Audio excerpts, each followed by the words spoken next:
Homer is the legendary author to whom the authorship of the Iliad and the Odyssey, the two epic poems that are the foundational work of ancient Greek literature, is attributed.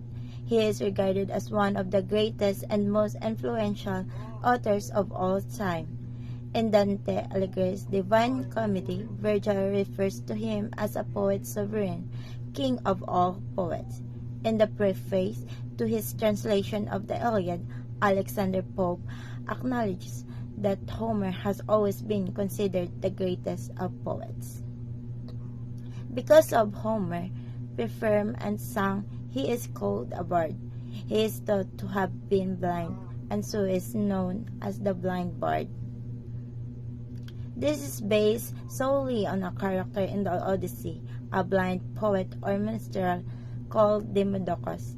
A long discussion on how Demodocus was welcomed into a gathering and regaled the audience with music and epic tales of conflict and heroes to much praise has been interpreted as Homer's hint as to what his own life was like. As a result, many busts and statues have been carved of Homer with thick curly hair and beard and sightless eyes. There are multiple cities in the ancient Greek world that lays the prestigious claim of being the birthplace of Homer. Smyrna is one of those most popular, but Chios, Syme, Ios, Argos, and Athens are all in the running. So the Aeolian cities of Asia Minor are most popular, and then the outliers include Ithaca and Salamis. And then the next is the works of Homer. So we have here the Homeric hymns. So the Homeric hymns are a collection of 33 Greek poems composed in the old epic style. So they range in length from 3 to 500 lines.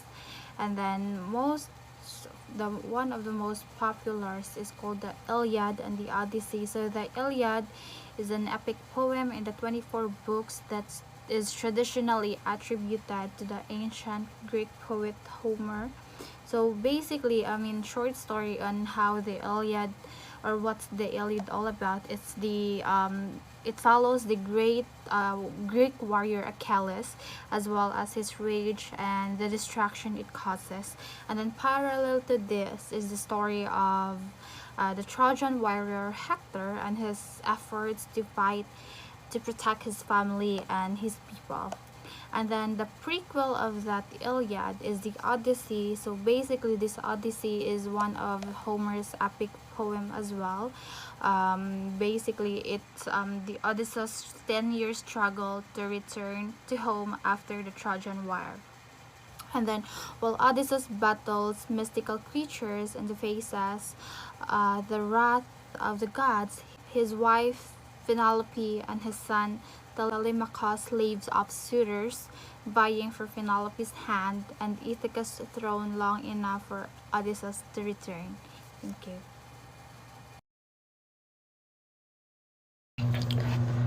Homer, an ancient Greek poet, wrote the epic poem, the Iliad, which describes some of the important occasions of the Trojan War's closing days and Greek siege of Troy. Character includes Achilles, the main character of the Iliad, who is driven by the rage and resentment toward Agamemnon. Hector, the eldest son of Troy and the heir apparent. Zeus, the ruler of the gods. Agamemnon, the king of the Mycenae and the commander of the Achaean armies.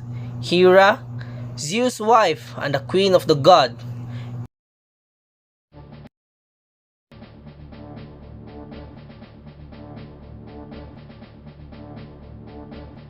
The Iliad, an epic tale of gods and heroes set at Troy over 3,000 years ago. At its heart, the story of a great warrior afflicted by terrible rages, Achilles, son of the sea nymph Thetis, and a mortal named Peleus. The setting. The war began almost 10 years ago when Helen of Sparta was stolen away by the Trojan prince Paris. a war manipulated by gods who take opposing sides. Total war, ancient style. We begin at Troy, besieged by King Agamemnon and his Greek army. The stubborn king offends Achilles, the Greeks' best warrior, by claiming his spoil of war, the maiden Briseis. Achilles leaves the battlefield, honor affronted. So Achilles' mother, Thetis, asks Zeus to let the Trojans have the upper hand, to show the Greeks they need her son. For now, there's a truce, although Paris, a lover not a warrior, is almost killed in a duel with Helen's husband. Heading into battle, Trojan champion Hector says an emotional goodbye to his wife and child. The fighting resumes, spurred on by the gods, and the Trojans are winning. Achilles still refuses to fight, but the Greeks know their foes fear him, so his best friend Patroclus tries to fool the Trojans by wearing Achilles' armor. He is killed in battle by Hector. Enraged, Achilles vows revenge. Wearing armor newly fashioned by Hephaestus, the blacksmith god, he re-enters the battle and slays Hector. Still incensed, Achilles defiles Hector's corpse. This angers Zeus. He helps Hector's father Priam find Achilles and beg for Hector's body. Priam reminds Achilles of his own father, and the two weep together, lamenting the vagaries of war. And our story ends with Hector's funeral and mourning at Troy.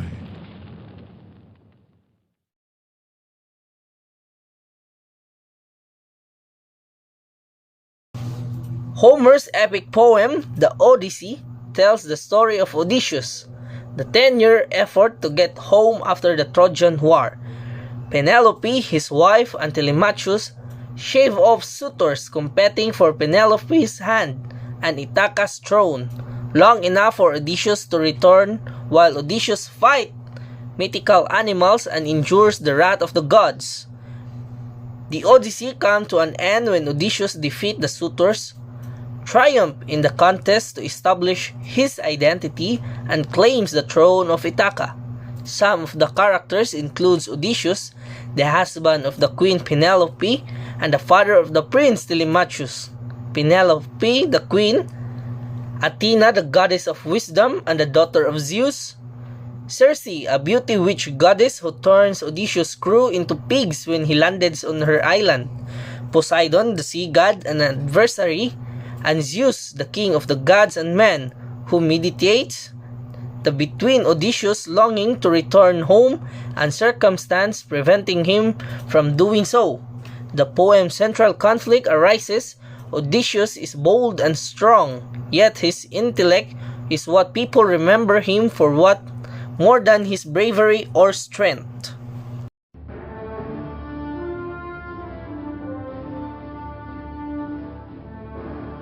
Our tale, the Odyssey, starts with a nymph, a king, and the aftermath of war at Troy. It's a decade since Odysseus left for his home, Ithaca, after the Trojan War.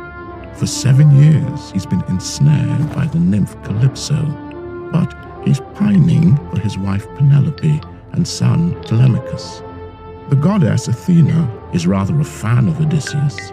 She persuades her father Zeus to compel Calypso to free him. He's been gone 20 years, feared dead, and Penelope's fending off 108 suitors. She says she'll marry one when she finishes her weaving. Sneaky.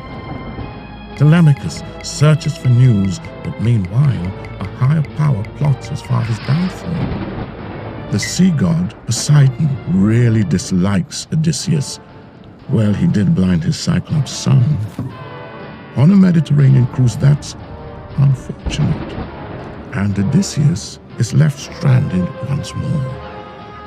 But Odysseus entrances his hosts, the Phaeacians, with tales of his Odyssey and his many escapes. From, among others, the Cyclops, Polyphemus, the sorceress, Circe, the Sirens, the supernatural Scylla, and the whirlpool of Charybdis. His reward for this stirring story? Home. But Odysseus needs to stay incognito. Ever helpful Athena turns him into a beggar. And reunited with his son, they celebrate by agreeing Penelope's suitors must die. The fair Penelope arranges a competition. She'll marry whoever can string Odysseus' huge bow. The suitors lose more than the contest. Odysseus is home and Ithaca's his again. Athena celebrates, Poseidon doesn't. The suitors' families are angry too, but they'll get over it with Athena's help. Odysseus is in the clear and ready for life with Penelope, or another adventure.